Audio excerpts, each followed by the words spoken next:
เมื่ออีจนกนกูประมาทเมื่ออีขาดเขินเพิ่นดีเจอนอเลอะหรือเยื่อม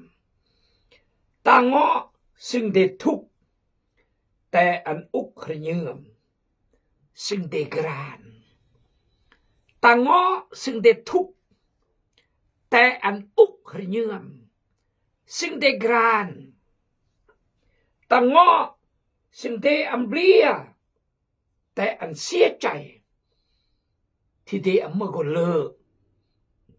และตั้งใจหำเฮียนตางอได้อัมเมื่อกนเปลียแต่อันเสียใจที่ได้เมื่อกนอัมเลิกและอัมเฮียนสมัยเลิกก่อนกมูนตุสรีลกิมสุประสิทธิ์โอแต่งเขื่อนสำหรับกมูเฉพาะอาจจำถือเผาเรียงหรือเหมือนยอแต่นั้นก็ตามโอ้กุยกมูแบบนี้และโอ้แบบนี้ด่าอดีตเมื่อเดทุกเบียงยางตำโกเมื่อเดโรเบียงยางตำกาลเมื่อเดอาเบียงครอเบอร์เมื่อเดเปอเบียงยางตำกาลวัดปิกกิมนิสัยมนุษย์ดึงนี้พระคำพระเจ้าไม่ได้สอนอีกแบบนี้ขอขอบใจบอกกดแชร์กดไลค์และคอมเมนต์ในรายการที่กมูอีชีวิตกี้น้องอาวังเรียนจมือดาละวางเป็นระบบอัมมจุกเกินละเกินจุแตงละแตงเหมือนมากกนอีอัมมแนวนี้อีตั้งเจอแตงขอบใจเสมอบ่อธิษฐานเพื่อและยังโอเลอเยื่อมแต่ก่อนก็มุ่งยังเพื่อจะเจริญก้าวหน้าตั้งใจยังเสมออัมมยังธรรมดาตั้งใจหัวข้อจีเฮียนสิกีตาอิสากนสัวตังเงาะกนแนวเลตังเงาะกนสัวตังเงาะกนเลตัดตรกัดซะจะแต่งเจอหอยอุจเพื่อนเลตัดตรกัดสะโอจะแต่งแนวเจอแนวเลหอยอุจเพื่อนเลจิบลีจิเจริญสกีจิไอเฮียนประโยชน์ยังบาร์สามรอบและตั้งใจยังเจก่อนทำตรงนี้อิ่มเข้าใจพอพระคำจะรู้แล้วก็ยากแล้วก็ลำมาก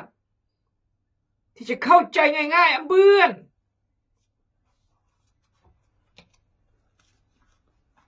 เพราะพระเจ้าอีอมนุษย์หรือคิดแบบมนุษย์อยู่คิดแบบเกอ yes ขอพระเจ้าเมตตาขอพระเจ้าอวยพรชีวิตการงานการเฮียนก้อนแย่งก้อนบ่เลอะยุกกี้บ่ยุกเจอแย่งก้อนบ่เลอะยุกกี้บ่ยุกเจอจะมอดก้อนบ่จะแต่งโลโลเลอานาเมยงมายามเสียเมียเสียกระโบลเสียเจอมันสึงเสียขอพระเจ้าเมตตาครอนอีร้อยจำคนเฮียงก่อนเอียเลอก่อนอีอมก่อนเบียงเกิดอยู่อีอมเกิดอยู่เบียงจะเลิศ เปก็แล้วจำเพราะจันเมืองกบาลจันตรงจำขึ้นซีนะฉะนั้นขอพระเจ้าเอียงบ่เลอะยงมาต้องอธิษฐานอ่านพระคัมภีร์อรยบทมาตัวอย่างมามากองไตมากระจกแนะนำตักเตือนว่ากล่าวมอกซอนมึงไงตัวอย่างก้อนกับกมุนนักแต่งสมอยก่อนจอยในการเฮียนจอยมันยอยเฮียนอีกเฮียนจางอีกพอจะได้เอ็นก้อนเพิ่นเลอะอาจารย์สมมันย่อกุยแทงสมอปากเล็บปากกำราแยงก้อนแยงเจเนี่ยเจกบ้านคนไม่คนอย่ามุตหานละน้องไม่คนจิ้มขึ้นอย่าสนาก็แยงเลอะสมอยี่คือพี่น้องเลยเอาละเรามาก็วกก็มาก็ติดภาคเรารักโอกำรักก่อนทีมงานจุลบริจมคนรักและสเองที่กรอดสมอดคุยบริจมคนมาป่อยก้อนลกบกลึกยงเท่ามาแกครูสอนศิษยาภิบาลอาจารย์ผู้ปกครองแต่ละคนขอพระเจ้าทรงอวยพรนูนจะเข้าลมสกีเจียงสื่อเพ่งสารเสริญบท37เกยเฮียนรำยอแล้วเครื่องแล้วเวลาเฮียนเมดามือสกีสัตว์เดวิดก้อยลาดึงเกออย่ากังวลใจในเรื่องคนชั่วให้ทั้งหลายอย่าได้อิจฉาคนที่ประพฤติชั่วให้บ่ดนพวกเขาจะให้ไปดั่งต้นหญ้าที่เหี่ยวหลงพวกเขาจะตายดั่งพืชพันธุ์ที่เหี่ยวแห้งจงไว้วางใจในองค์พระผู้เป็นเจ้าและเฮ็ดดีจงอาศัยอยู่ในดินแดนอย่างปลอดภัยเถิดจงซอกหาความสุขในองค์พระผู้เป็นเจ้าของเจ้าซะพระองค์จะโพดให้ตามความประสงค์ของเจ้าร่วมยอธิษฐานพระยงประกรณ์พระมาบริสุทธิ์ขอบคุณพระเจ้าสำหรับพระวจนะพระคำพระเจ้าที่หัวข้อเราซะตะอิสาตะกะวนกะวายตอกนสัวที่เบิ่นเลอะเป็นเมียบันกบูลอารามางเพราะชีวิตสัวโอ้พระเจ้าเอ่ยท่านอิงอิงเกิดแต่อีดึงในความจริงดึงในความถูกต้องอธิษฐานครอสติปัญญาคราเดขอฝากพี่น้องอัมสมัยโดยเฉพาะอย่าอ้อยกำราจันวิ่งใส่จู้ยาสิหงมอขอพระเจ้าเยียวยารักษาพบปะความต้องการและอย่าจันญาติให้แหงขอพระเจ้าทรงนำเยียวยารักษาขอพระเจ้าคุ้มครองก่อนในพระองค์มาเมื่อยากสำหรับพระเจ้าอธิษฐานขอพระเจ้าทรงนำพรทิพย์ก่อนในจานเดินเกิดสเตียรอยด์มามีกันตัวขอพระเจ้าทรงนำอย่าพิมพ์มันหยอกขอพระเจ้าทรงนำอธิษฐานมอบพี่น้องยิบมนยิบแหงที่พญาติโลกาบังเพียดโอ้พระเจ้าเอ๋ยอธิษฐานมอบพระคำสกีอันกระตั้มพระเยียมอีอันพี่น้องเกะก่อนตั้งใจยังขณะอธิษฐานครอสติปัญญาคณะดีแต่ชื่อพระคิดเจ้าอาเมนกษัตริย์เดวิดมึงมีคนที่กุยกษัตริย์เดวิดดำมือกษัตริย์ตอนนี้มือประหากษัตริย์โซนอิสาเบี่ยงห้องเพลงเราเนี่ยหมดพี่น้องเราสักกษัตริย์โซนผ่านคนพันแต่เดวิดผ่านคนหมื่นเอ้ยจุเรียมนักสม 1 ซามูเอลพี่น้องเอ้ยเพียงเรานั้นนี่ปลานะก็อรยอดจูหรือยังวิชแต่เนี่ยบ่เมฆบ่คือห้องเพลงเรานั่นนะมาจำขึ้นห้องเพลงหลังจากในตีสกกายหลังจากที่ดาวิดได้ฆ่าโกลิยัตและขึ้นมาพร้อมพวกทหารแล้วบรรดาผู้หญิงจากหลายหัวเมืองในชาติอิสราเอลก็ได้เข้ามาหากษัตริย์โสนพวกเขาได้ร้องเพลงอย่างสมชื่นยินดีทางตีกลองดีดพิณและฟ้อนรำในการเฉลิมฉลองครั้งนี้พวกผู้หญิงได้ร้องเพลงว่าโซนได้ฆ่าศัตรูหลายพันคนแต่ดาวิดนั้นได้ฆ่าศัตรูหลายหมื่นคนกษัตริย์โซนบ่พอใจเมื่อได้ยินเพลงนี้ฉะนั้นเพิ่นจึงโกรธหายไล่เพิ่นว่าสำหรับดาวิดนั้นพวกเขาอ้างว่าได้ฆ่าหลายหมื่นคนแต่สำหรับเฮาพวกเขาได้อ้างว่าเฮาได้ฆ่าหลายพันคนเท่านั้นพวกเขาคงจะแต่งตั้งให้เป็นกษัตริย์ต่อไปนับตั้งแต่วันนั้นมาเพิ่นก็เกิดอิจฉาและเจ็บตาเบิงตัวดาวิดบ่ได้พี่น้องเอ้ยดีคนชั่วอิจฉาคนเลอะตอนนี้ก็อัมดาชั่วแต่ก็เริ่มจะชั่วเมื่อมาจำกึนห้องเพลงพรลำเยรูซาเล็มตอนรับเมื่อไม่ข่าวดาวิดผ่านโกลิยัต3 ศอกว่าง3 เม็ดท่าทายกองทัพอิสราเอล40 มือ40 เสื่อมดักคุณตุรมกมาเมื่อกายอผ่านโกลิยัตเบือนถ้ามึงผ่านโอเบือนปาเลสไตน์จะมาคอยจิวถ้าบ่ผ่านโอเบือนบ่มาคอยโอบ่กษัตริย์โซนกนุนทุกยอทหารกนุนทุกยอนายพลนายพันกนุนทุกยอแต่ดาวิดจับกลางเสด็จกระสูนกระปัดวัดกำปงยักกำปงแทนที่ยักกำปงจะติ้งกันเรื่องไอ้ติ้งกันรูปเพราะมึงพระวิญญาณบริสุทธิ์จอยดาวิดเพียงแต่กาและมรลังเสกระทูลและวัด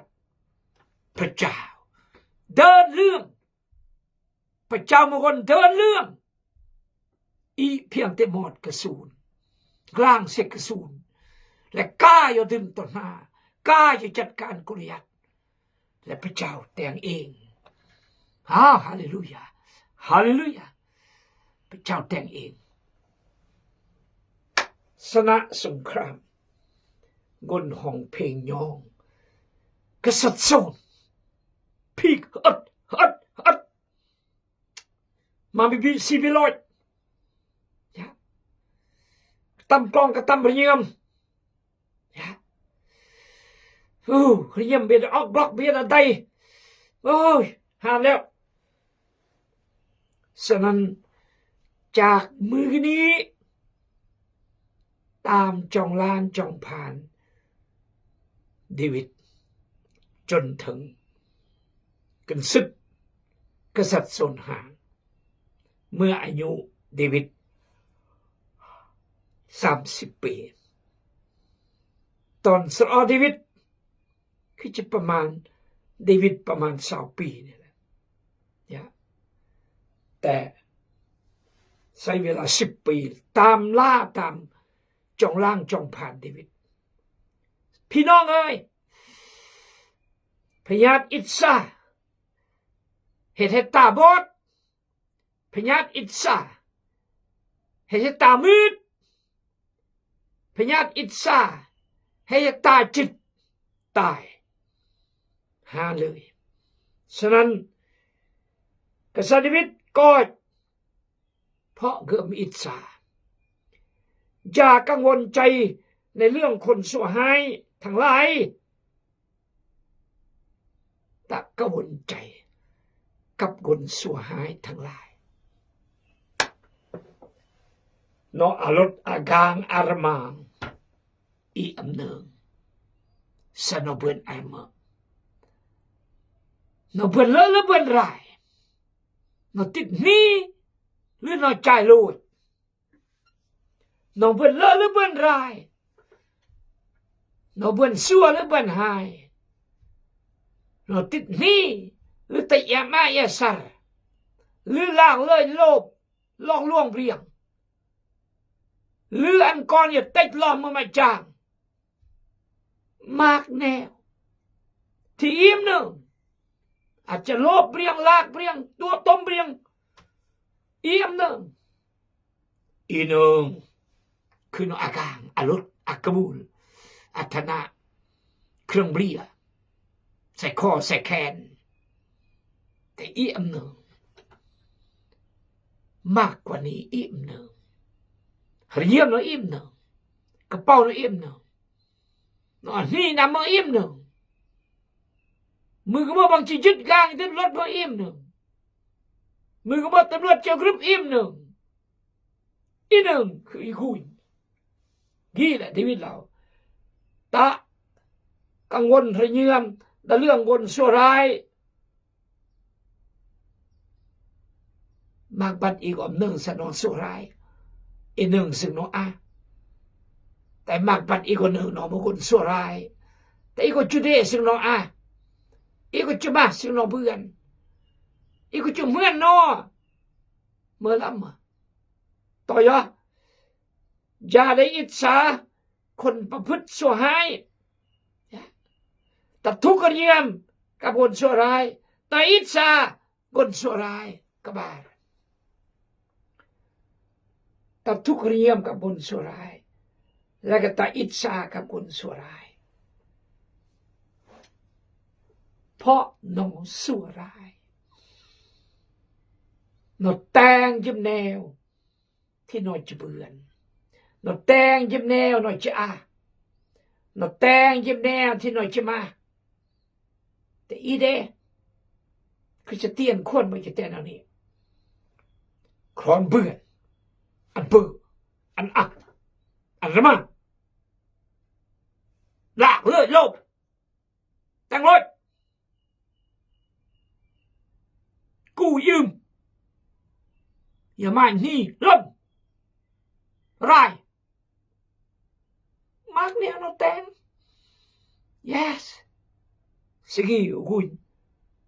ประเทศลาวเจ้านายเราลงมาโอ้น่าเสียใจคนทุกข์จน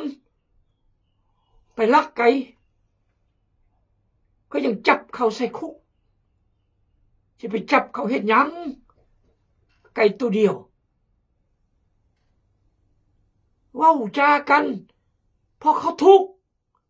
เขาบ่มีฮะฉะนั้นเจ้านายเราอาความเมตตาเราเข้าใจสกุงกางอีทุกและนำเลยที่เอียจะสิคุกตังมาหรือปังกากับเราขอบคุณพระเจ้าตาอิจฉาคนแต่งสัวตาอิจฉา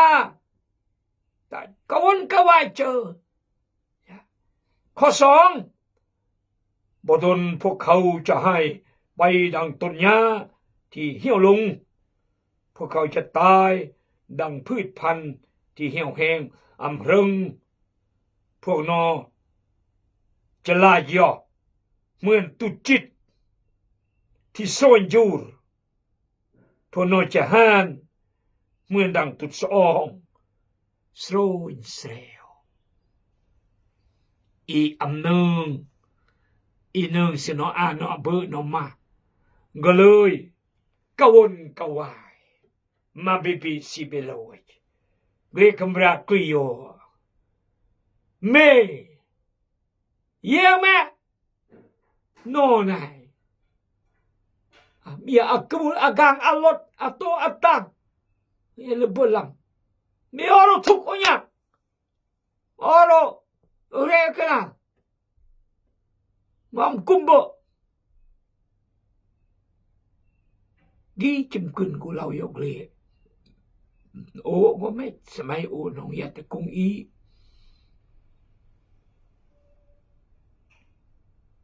Kawon kawai. Itsa. Kabon suwa. Toyo. Amrung pok no. Chalayo man tut sa ong. So injur. Lago chahan. Tiếng ưng. Tiếng ưng. ตำรวจยึดแล้วธนาคารยึดแล้วคดีแล้วเมื่อจะนองสวยในยามนี้สวยในกันนี้เหี่ยวแห้งเลยกันนี้พระคัมภีร์เราความหมายสวยนะเหมือนตุดสองสวยนะสกีอันอีพอใจสิ่งที่อีแต่งเสมอแต่งเลิศแต่งโหยแต่งถวายเกียรติพระเจ้าและพระเจ้าจะอวยพรได้เวลาได้พระเจ้าได้งอดได้พระเจ้าถ้าพระเจ้าอวยพรและเดินย่างได้งอดได้พระเจ้าจะมาตำรวจยกจัดการจะมาธนาคารยึดจะมาคนอย่างเราใจที่ไหมเนี่ยทีนี้โอ้300 ล้านเลยหลังจากนี้คนอะไรยังไม่จ่ายไหมเนี่ย100 ล้านเลยคือ150 ล้าน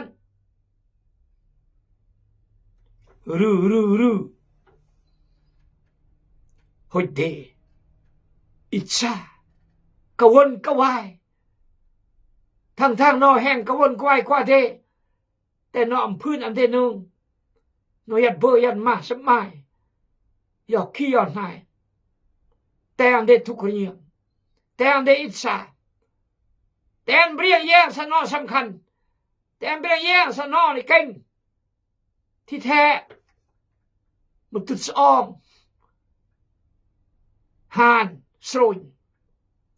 ต่อยพวกเขาจะตายดังพืชพันธุ์ที่เหี่ยวแห้งน้อยจะหานเอเมนฮาเลลูยาเยี่ยงบท49 ข้อ 5นะเราดูมือคือ49 ข้อ 5เยี่ยมรำยะเราดูมือขน้อยบยานในข้าวอันตรายเมื่อที่ศัตรูอ้อมล้อมขน้อยไว้เมื่อที่คนชั่วหายผู้ที่วางใจในความหั่งมีอวดดีในทรัพย์สินอันใหญ่โตของเขาเจ้าคนผู้หนึ่งไถ่เอาชีวิตของตนเองบ่ได้เลยจ่ายค่าชีวิตให้พระเจ้าบ่ได้จักเทื่อพอชีวิตมนุษย์นั้นมีค่าสูงหลายสิ่งที่เรามีก็ไถ่เอาชีวิตบ่พอจักเทื่อเพื่อรักษาเราให้พ้นจากคุมฝังศพให้มีชีวิตอยู่สืบไปเป็นนิจบ่ได้กมลเวทมันหานอำเบือนเวทมันตุรมานอำเบือนเวทประเทศแห่งตุรมานเบือนเวทโล่งเบือนแต่เวทมันหานอำเบือนเวทมันจู้อำเบือนต้องจู้ต้องเท่าต้องหานเฮ้แม่ฮาเลลูยาขักเริ่มขักพระคำพระเจ้าพี่น้องสุดยอดสุดยอด yes กาวจากย่อตะทุกกล่องทุกเครื่อง กับเรียงที่อารามางที่บ่หมดตำแต่กุ้งเดหรือกุ้งเรียงหรือมานดาเมืองตำแต่2ตาอิสากนสัวตาทุกใจทุกกล่องทุกอย่างกับบนสัวตาอิสากนสัว เดินแต่งอนที่พระเจ้าแต่งตามพระเจ้าบอกยัง2-3 รอบบุพยอมเมตถ้าพี่น้องพลาดเสียใจพระเจ้าอวยพรอาเมน